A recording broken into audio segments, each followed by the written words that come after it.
There is a particular kind of strategic danger that only arrives dressed as success. It is the danger of winning the visible contest so convincingly that you stop watching the invisible one, the one that was always the real competition, the one whose outcome determines not who controls the current moment, but who shapes the next generation. And that is precisely the situation the United States finds itself in right now. By every metric that the American analytical and political establishment has been tracking, the United States is ahead. The sanctions are holding. The alliance is intact. The military deterrence posture is advanced. The adversary has paid costs that were supposed to be prohibitive. And yet, underneath every one of those visible victories, a different competition has been quietly advancing. One that operates on a longer timeline, a different logic, and a fundamentally different definition of winning. And the United States has not just been losing that competition. It has been losing it while convinced it was winning. My name is Professor Jiang Xueqin, and if you want to understand what the real game is, why it has only just started, and what the consequences look like when the gap between the visible victory and the invisible defeat becomes impossible to ignore, please like this video and subscribe to this channel right now, because this is the structural analysis that explains what American strategic confidence is currently missing and why that missing piece is the most important thing in international affairs today. In this video, we are going to answer 3 precise questions. What is the real game that has just started? How does it differ from the visible contest that American strategic confidence is based on? And why does the distinction between the two matter more now than at any previous point in this conflict's arc?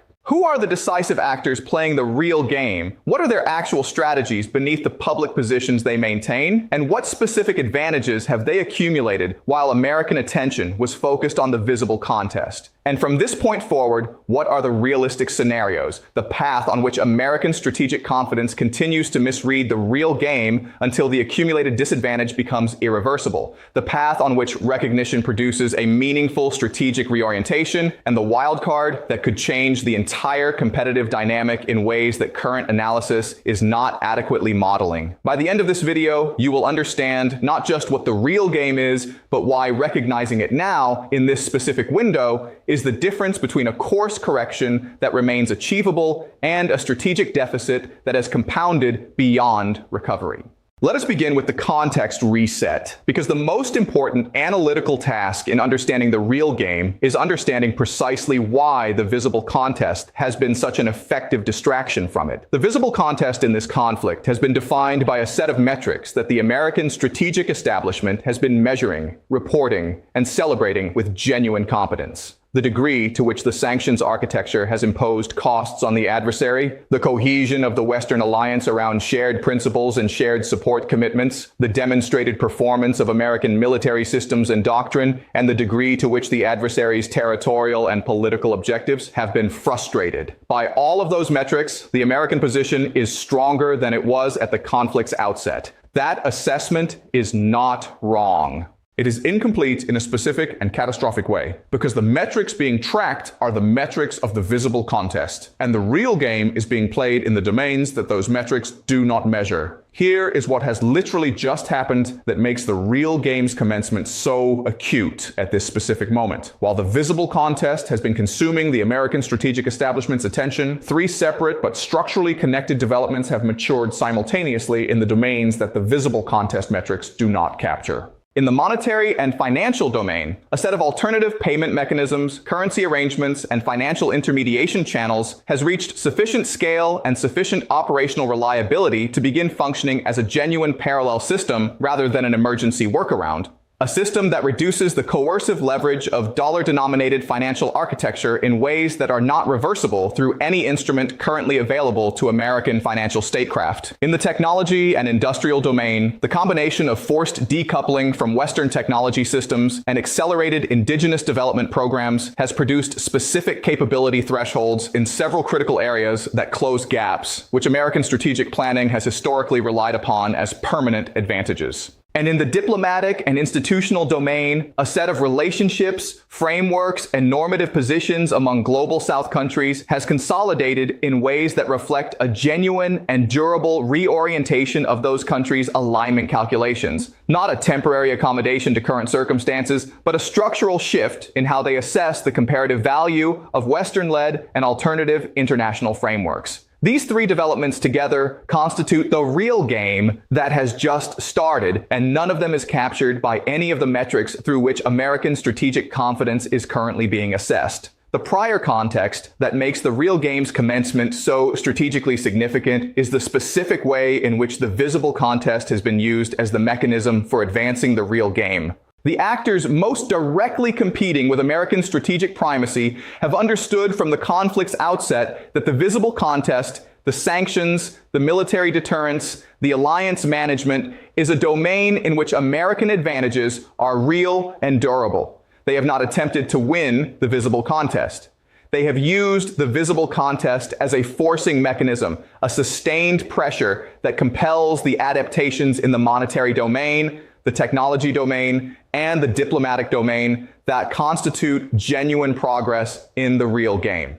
Every round of sanctions has accelerated the development of alternative financial mechanisms. Every technology export restriction has accelerated indigenous development programs. Every episode of Western coalition management has provided a demonstration of Western conditionality that has accelerated the reorientation of global South alignment calculations. The visible contest has not been a distraction from the real game. It has been the instrument through which the real game has been advanced. Understanding that relationship between the visible contest and the real game it has been used to drive is the analytical key to understanding why American strategic confidence, however justified by visible contest metrics, is missing the most consequential dimension of the current competition. The media narrative is covering the current moment through the visible contest framework. The sanctions effectiveness reports, the military aid package announcements, the alliance summit communiques, the adversaries' frustrated objectives. Each of those stories is real, and each is being covered with genuine competence. What the media narrative is not doing is covering the real game developments, the alternative financial architecture's maturation, the technology gap closures, the global South alignment reorientation, because those developments do not produce the discrete, quotable, headline-ready events that the news cycle is organized to process. They produce gradual, structural changes in the underlying competitive landscape that only become visible as headlines when they have already reached a stage of development that makes them difficult or impossible to reverse through the instruments available to the actors who would want to reverse them. Now let us build the power map, because the real game is being played by specific actors with specific strategies. And understanding those strategies is the foundation of understanding both the game's current state and its likely trajectory. Start with China, because China is the primary architect of the real game and the actor whose strategic vision has most completely understood the distinction between the visible contest and the real competition. Publicly, China is maintaining its established posture, calling for restraint, expressing support for dialogue, and positioning itself as a responsible stakeholder in international stability. Strategically, what China is actually doing is executing a multi-decade plan whose current phase has been significantly accelerated by the visible contest that has consumed American strategic attention. China's real game strategy has three components that operate simultaneously and that reinforce each other in ways that compound their individual effects. The first is the systematic construction of the alternative financial and monetary architecture.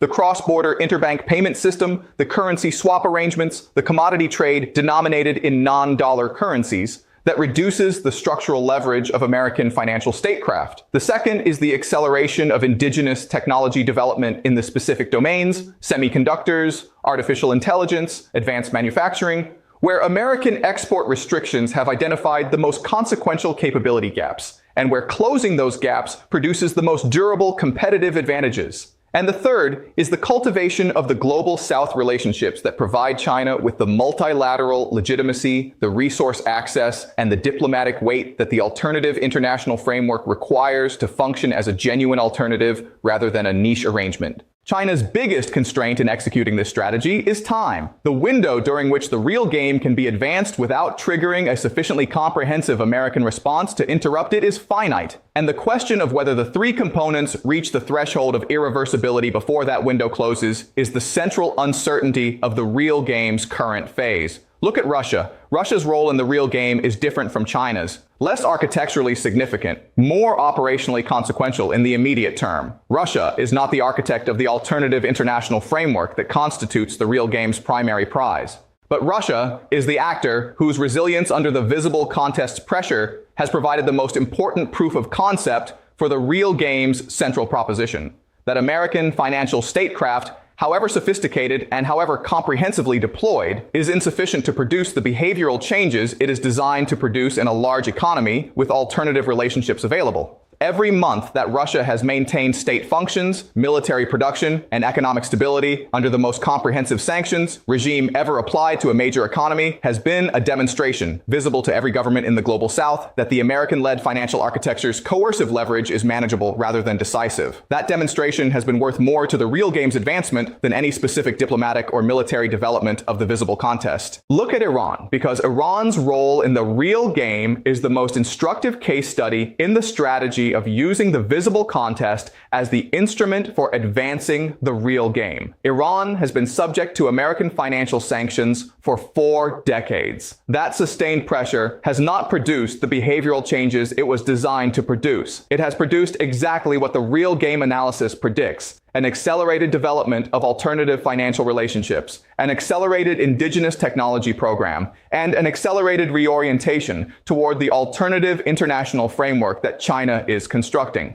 Iran is not winning the visible contest. It is winning the real game by surviving the visible contest in ways that make it progressively more integrated into the alternative architecture and progressively less vulnerable to the coercive instruments that constitute the visible contest's primary toolkit. Look at the global south countries whose alignment decisions are the most consequential variable in the real game's outcome. These countries are not passive observers of the competition between the American-led and the alternative international frameworks. They are active agents making deliberate alignment calculations based on a comparative assessment of what each framework offers and what each framework demands. The visible contest has been, from the global south's perspective, a demonstration of the American-led framework's operating logic, its conditionality, its selectivity, its tendency to define international rules in ways that reflect the interests of its primary architects. The alternative framework, as China has presented and structured it, offers a different operating logic, less conditionality, more transactional engagement, and a normative framework that emphasizes sovereignty and non-interference over the governance conditions that the American-led framework attaches to its economic and security relationships. The degree to which global South countries are finding the alternative framework's operating logic more compatible with their own interests and political situations is the most consequential alignment development of the current period. And it is a development that the visible contest's metrics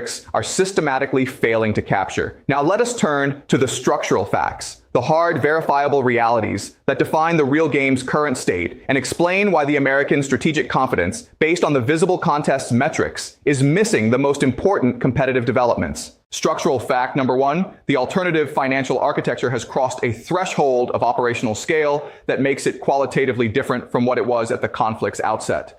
The volume of international transactions being processed through non-dollar mechanisms, commodity trades denominated in yuan, payment settlements through CIPS rather than SWIFT, currency swap arrangements that enable bilateral trade without dollar intermediation, has increased to the point where it constitutes a functioning parallel system rather than a marginal workaround. The threshold significance of this development is that alternative financial systems, like alternative technology platforms, exhibit network effects. Their value to each user increases with the number of other users, which means that once the system reaches a sufficient scale, its growth becomes self-reinforcing rather than dependent on the continued active promotion of its architects. The alternative financial architecture has reached that scale, and the American response to it, which has focused on defending the existing dollar-denominated system rather than addressing the structural incentives driving the adoption of alternatives, has not produced a reversal of the adoption trend. Structural fact number 2. The technology gap closures produced by the forced decoupling and accelerated indigenous development programs are concentrated in the specific domains where American strategic planning has relied most heavily on technological advantage as a substitute for other forms of competitive capacity. Semiconductor manufacturing, artificial intelligence, hypersonic weapon systems, advanced battery technology, and space-based capabilities, the domains in which the technology export restrictions have been most comprehensively applied, are the same domains in which the indigenous development programs have been most heavily resourced and most urgently prioritized.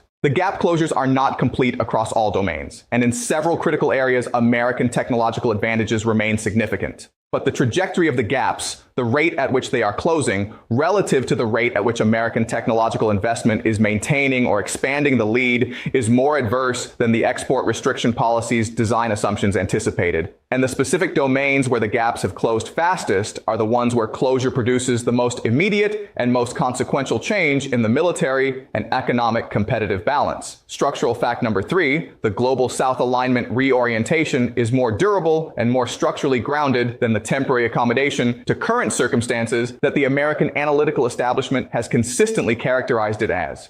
The evidence for its durability is in the specific character of the institutional commitments that global South countries have made to the alternative framework, not just bilateral relationships with China or Russia, but multilateral frameworks, alternative institutional memberships, and normative positions in international bodies that reflect a genuine recalculation of long-term interests rather than opportunistic hedging. Countries do not restructure their institutional relationships, their trade architecture, and their normative positions in international bodies on the basis of temporary calculations. They do so on the basis of durable assessments of where their interests are best served. And the durable assessment that an increasing number of global South countries have reached is that the alternative framework serves those interests better than the American-led one in ways that are not sensitive to the specific outcome of the current visible contest. Structural fact number 4, the combination of the 3 real game developments, alternative financial architecture, technology gap closure, and global South alignment reorientation,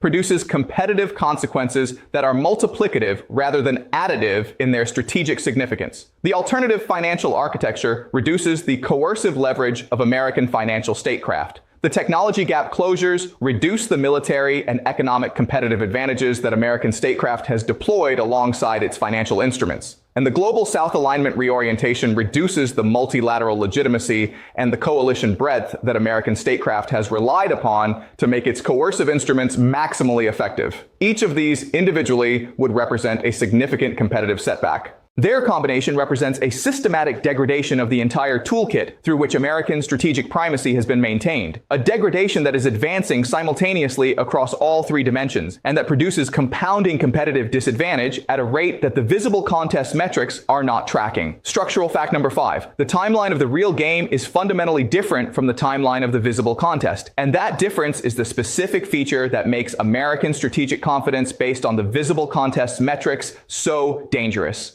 The visible contest is measured in months. The current state of the sanctions, the current military balance, the current diplomatic alignment. The real game is measured in years and decades. The maturation of the alternative financial architecture, the trajectory of the technology gaps, the durability of the global South alignment reorientation. American strategic planning is exceptionally well equipped to optimize for the visible contest's timeline. It is structurally less well equipped to optimize for the real game's timeline, because the domestic political cycle, the budget authorization cycle, and the public accountability framework of democratic governance all create incentives to optimize for the visible contest's shorter timeline at the expense of the real game's longer one. The actors competing in the real game, China in particular, are subject to different timeline incentives. And that difference in timeline optimization is itself one of the most significant competitive advantages in the real game. From this point, 3 scenarios are possible. Let me walk through each with the full precision that this moment demands. Scenario A is the compounding disadvantage path.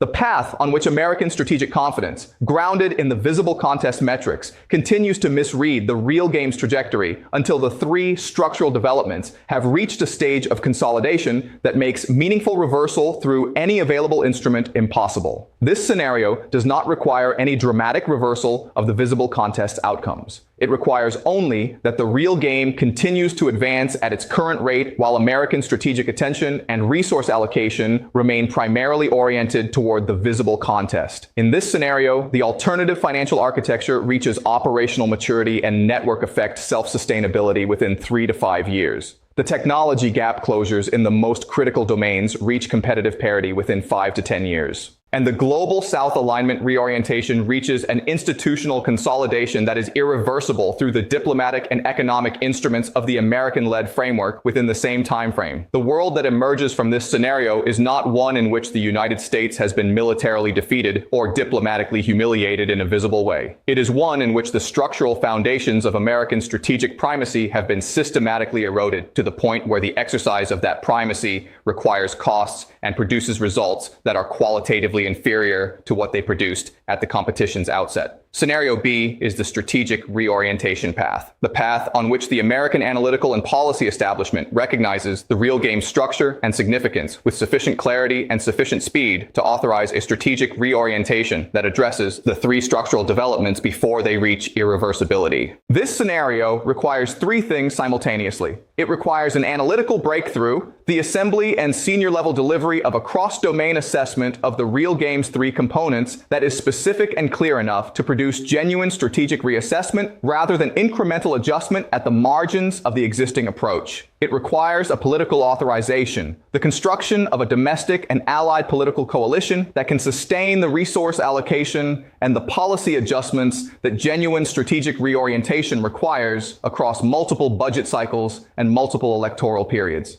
And it requires a strategic creativity, the development of responses to the alternative financial architecture, the technology gap closures, and the global South alignment reorientation that are genuinely competitive rather than simply defensive, that offer the actors currently moving toward the alternative framework a positive reason to reconsider their trajectory rather than simply a cost for continuing it. None of these three requirements is currently fully assembled. All of them are achievable within the current window if the decisions that would assemble them are made at the level of seniority and the speed of execution that the real game's timeline demands. Scenario C is the competitive reset wildcard, a development that changes the fundamental logic of the real game by introducing a variable that neither the American strategic establishment nor the architects of the alternative framework have adequately incorporated into their competitive models. The most structurally significant candidate for this role is a technological development of sufficient consequence to render the current competitive landscape obsolete before the real game's current trajectory has time to consolidate. The development of artificial general intelligence capabilities, a breakthrough in energy technology that fundamentally changes the resource dependencies that underpin the alternative framework's economic relationships, or a global health or environmental crisis that creates new forms of interdependence that neither the American-led framework nor the alternative one is well positioned to manage. Any of these could interrupt the real game's current trajectory in ways that reset the competitive dynamic in directions that are genuinely uncertain. The competitive reset wildcard is the lowest probability scenario in the near term, but the highest consequence one in terms of its potential to change the real game's outcome. And it deserves serious analytical attention precisely because its probability, while low in the near term, increases with the duration of the real game's current phase. Let me now bring this directly home because the real game and its consequences connect to your daily life through channels that are specific, important, and deserve clear articulation. The dollar and purchasing power channel is the most structurally significant long-term consequence for ordinary people in dollar economy countries. The alternative financial architecture's maturation reduces the structural demand for dollars in international transactions, a reduction that over time affects the dollar's exchange rate, the United States government's borrowing costs,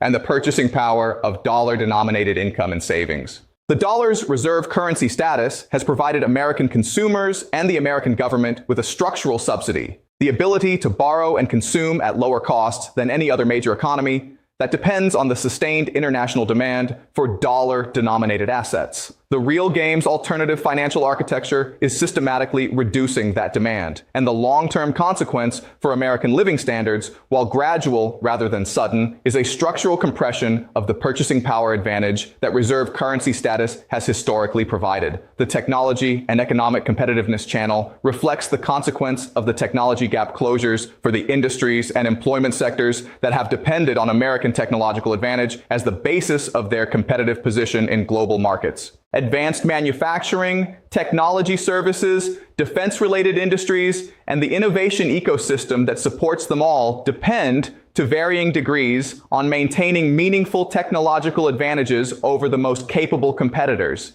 As those advantages narrow in the specific domains where the real game's technology component is most advanced, the competitive economics of those industries change in ways that affect employment, wages, and the investment returns that sustain the innovation ecosystem itself. The international institutional channel is where the global South alignment reorientation's consequences are felt most broadly and most durably. International institutions derive their effectiveness from the breadth of their membership and the degree to which their decisions reflect a genuine multilateral consensus rather than the preferences of a narrow coalition. As the global South alignment reorientation reduces the breadth and the representativeness of the American-led institutional framework, the institutions lose effectiveness. Their decisions are less authoritative, their enforcement mechanisms are less credible, and their capacity to coordinate collective responses to global challenges is reduced. For anyone whose well-being depends on effective international management of climate change, pandemic preparedness, nuclear non-proliferation, or global economic stability, the real game's institutional dimension is a direct and compounding concern. The security and defense channel reflects the consequence of the real game's military dimension for the cost and effectiveness of the security architecture that protects the countries whose interests are aligned with the American-led framework. As technology gap closures reduce the military advantages that American security guarantees rely upon, maintaining the same level of security assurance requires increased investment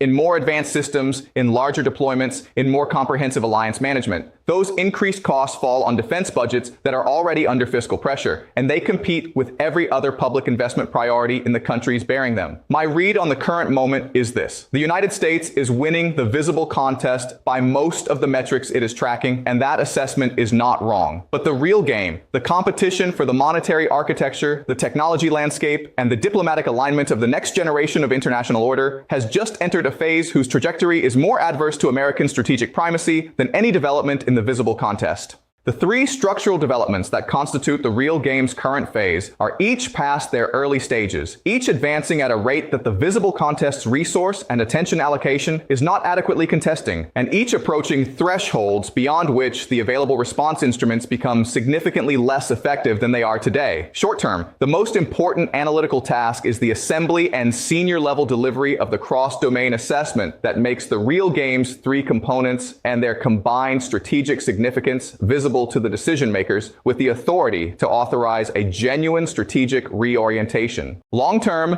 the outcome of the real game's current phase will determine the character of the international order for the next generation, whether American strategic primacy retains the structural foundations that make it a durable feature of the international landscape, or whether the systematic erosion of those foundations through the real game's three components produces a multipolar order whose character, stability, and governance architecture are determined by forces that the current visible contest metrics are entirely failing to track. The United States thinks it is winning. By the metrics it is watching, it is. But the real game, the one that determines not who controls the current moment, but who shapes the next generation, has just started. And the scorecard of the real game looks very different from the scorecard of the visible contest. The analytical framework that reads both scorecards simultaneously, that understands the relationship between the visible contest and the real game it is being used to advance, and that identifies the specific window within which a meaningful strategic reorientation remains achievable. That is the framework that this moment demands and that this channel exists to provide.